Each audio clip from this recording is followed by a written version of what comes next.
Now, speaking of IT, my previous job I had, well, I'm still in the same company, but the previous role I had was in something called DevOps. Now, one of the key responsibilities of DevOps is to maintain website uptime. So Mr. Link was saying that YouTube is doing maintenance, and I kind of find it hard that their DevOps team isn't going to be able to maintain their maintenance while not making sure that YouTube goes down. Now, YouTube has been known to go down. That has happened, but hopefully not. When you're in DevOps, it's quite a challenging position and a job. There is a ton to know. Depending on the infrastructure or how big your company is, how big your website is, you can think of, like YouTube, like they're massive, they're worldwide. Things are very challenging at times. Now, one of the tools that DevOps teams use very heavily is monitoring. They monitor all of their systems. They monitor mundane things like heat and humidity in a data center. They monitor incoming and outgoing internet traffic. They monitor electricity. They monitor surges in internet activity. The list goes on. I mean, I could sit here all day and tell you what we monitor just at my job.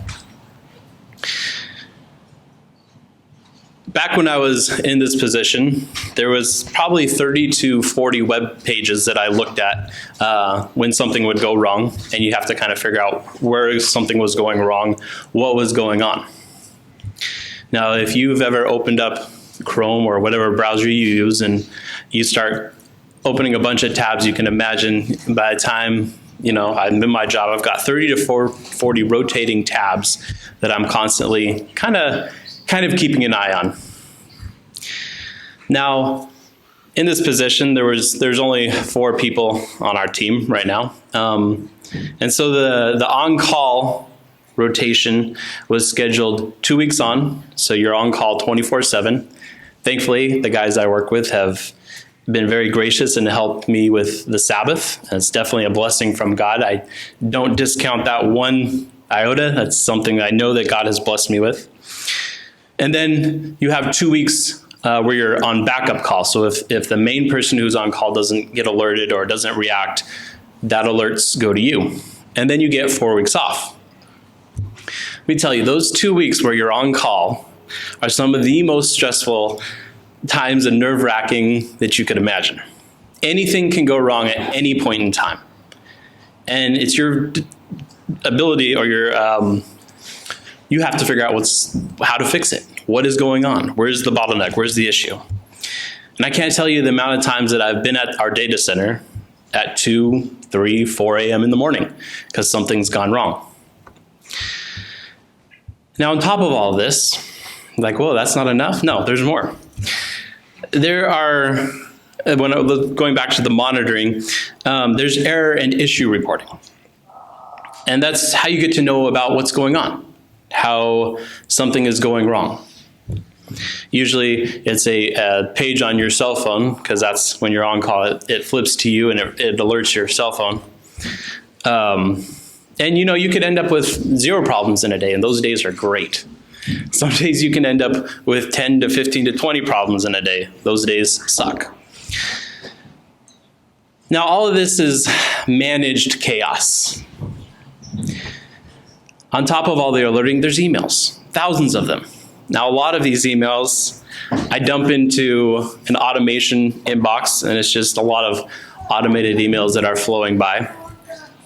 There's some days I get upwards of a couple thousand, 5,000, 6,000 emails in a day. Now, we don't look at those. Those are just automated emails. But the systems are constantly checking for errors, constantly checking for things that we've told the machines to look for. Now, if the reports that we write aren't well written, that's when you often end up with a lot of false alerts, things that are alerting, but they either don't matter or they kind of matter, and you can deal with them in a time frame. In all of this, there's something that's a real danger when you're in this position. And it involves the human element. the person. See, it's so easy to get desensitized to so many alarms all of the time. In the industry, it's also known as alert fatigue. And it happens when you're exposed to large numbers of frequent alarms or alerts, and the consequence is becoming desensitized to them. You don't pay attention as well as you should. Now, this type of problem isn't just limited to now. In Aesop's fable about the boy who cried wolf, it's an example of alert fatigue. Now, in technology and other types of fields today, alert fatigue happens when you become desensitized to something because you've heard it so many times. This has happened to me before. I've been on call. I've had alerts go off. I look at them. They're like, okay, this alert isn't not such a big deal. I can deal with this in the morning. Another alert comes in like 30, 40 minutes later. Okay, this one's, yeah, I should probably take care of it. You take care of it. Third one comes in the middle of the night. At this time, it's 2 a.m. in the morning. You're blurry-eyed. You're looking at your phone, and you dismiss it, right? And that third one happens to be the one that you should actually really be paying attention to, and the whole website's burning. Yes, that's happened to me.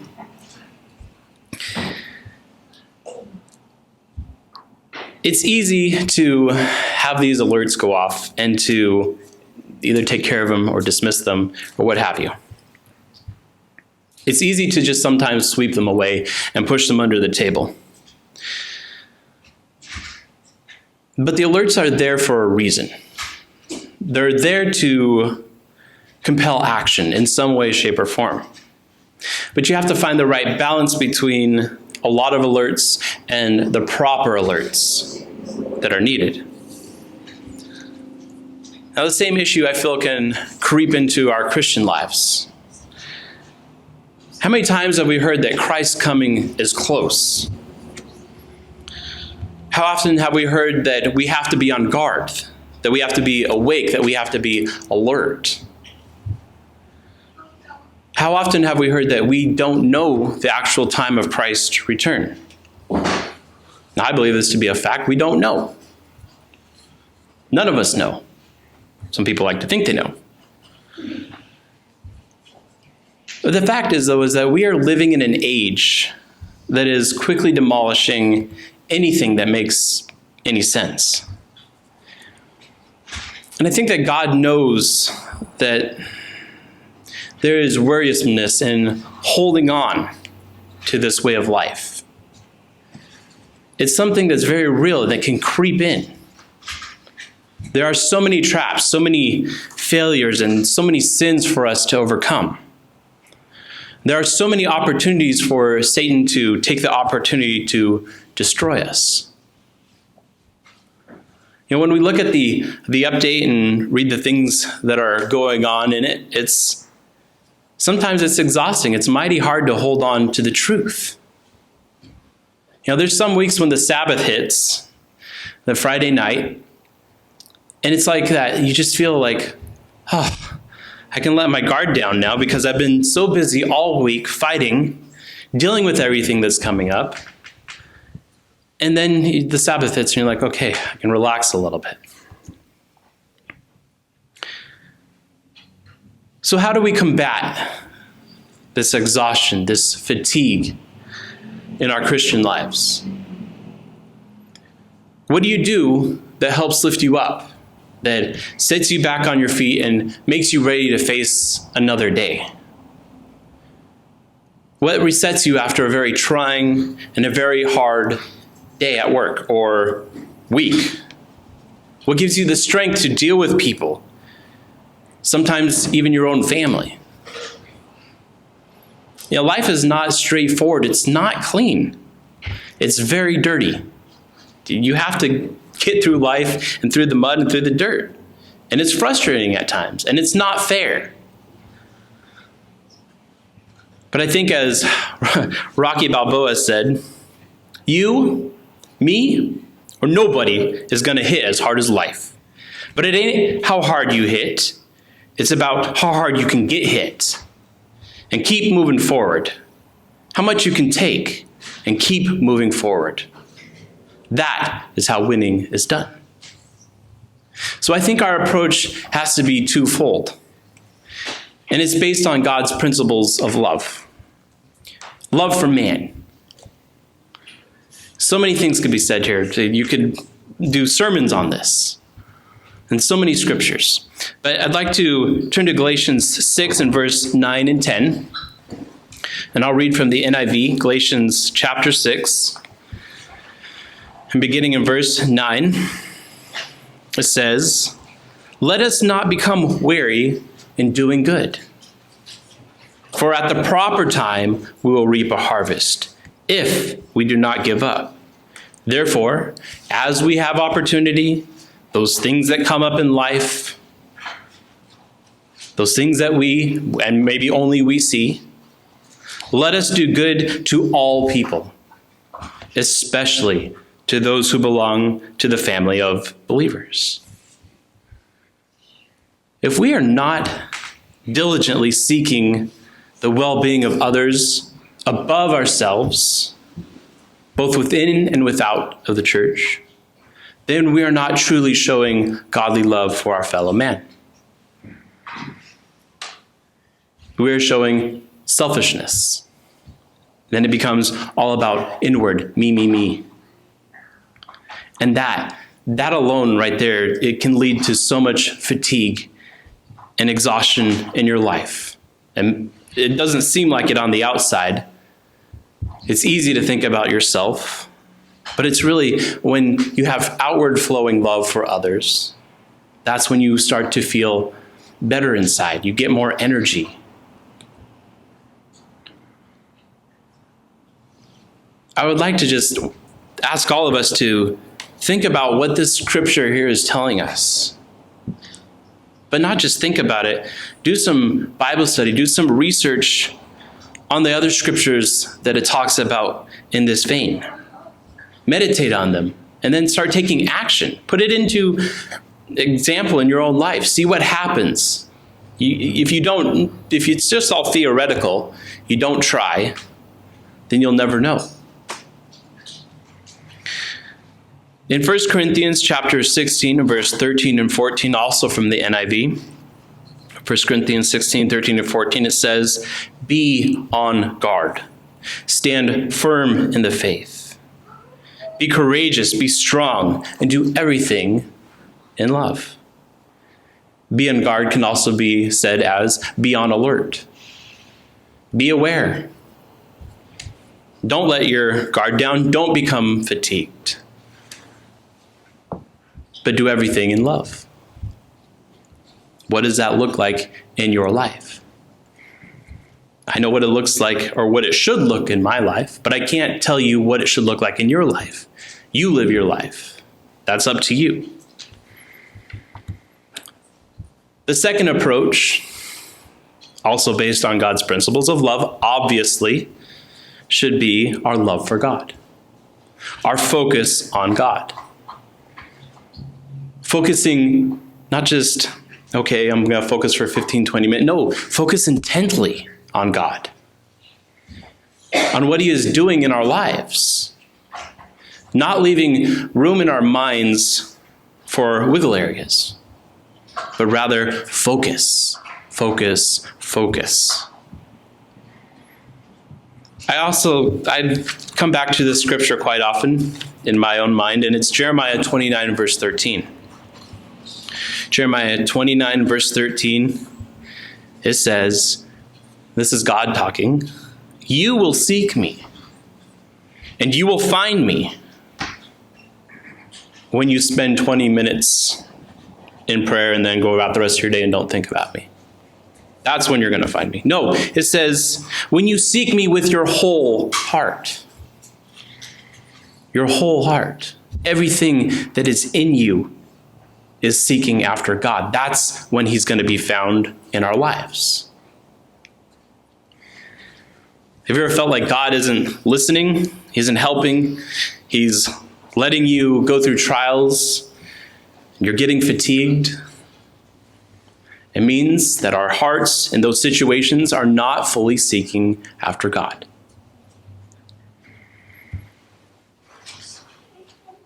Do you want to fight fatigue? Do you want to stay on guard? Do you want to stay alert? Focus on God. Love God. Love his way. Don't leave room for other things.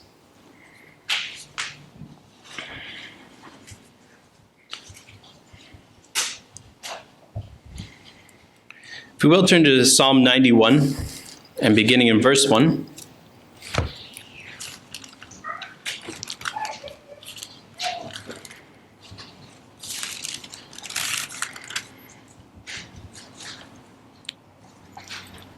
Psalm 91 and beginning in verse 1, we'll read to 16, just kind of help read this whole thing. He who dwells in the secret place of the Most High shall abide under the shadow of the Almighty. I will say to the Lord, He is my refuge and my fortress, my God. In Him I will trust. Surely He shall deliver you from the snare of the fowler and from the perilous pestilence. He shall cover you with his feathers, and under his wings you shall take refuge. His truth shall be your shield and buckler. You shall not be afraid of the terror by night, nor by the arrow that flies by day, nor by the pestilence that walks in darkness, nor of the destruction that lays waste at noonday. 1,000 may fall at your side, and 10,000 at your right hand, but it shall not come near you. Only with your eyes shall you look and see the reward of the wicked. Because you have made the Lord, who is my refuge, even the Most High, your dwelling place, no evil shall befall you, nor shall any plague come near your dwelling. For he shall give his angels charge over you, to keep you in all your ways. In their hands they shall bear you up, lest you dash your foot against a stone. You shall tread upon the lion and upon the cobra. The young lion and the serpent you shall trample underfoot. Because he has set his love upon me, therefore I will deliver him. I will set him on high because he has known my name. He shall call upon me, and I shall answer him. I will be with him in trouble, and I will deliver him and honor him. With long life I will satisfy him and show him my salvation. Sure, David wrote that thousands of years ago, and I'm sure it was true at his time. But how much more apropos is it for us today? These words that are in our Bible. But again, unless David had been focused on God, on being his refuge, his high tower, his covering and his refuge, then if he had not been doing those things, God would not have said the things that he did at the very end. Brethren, we are not of those who are unaware. We have vision. We have understanding. But that opportunity to fall away is all the more prevalent because of what we have to endure. I hope and pray that each of us are truly cultivating the type of relationship that God really wants with us, that he shows us that he wants with us in the Bible. Everything that we need in that sense is in this word. But it has to be pulled out. It has to be acted upon. It has to be lived. So let's not get tired now. Let's not find a way to become fatigued. But let us be on alert, be on guard. Let us echo Paul's words. I have fought a good fight. I have finished my course, and I have kept the faith.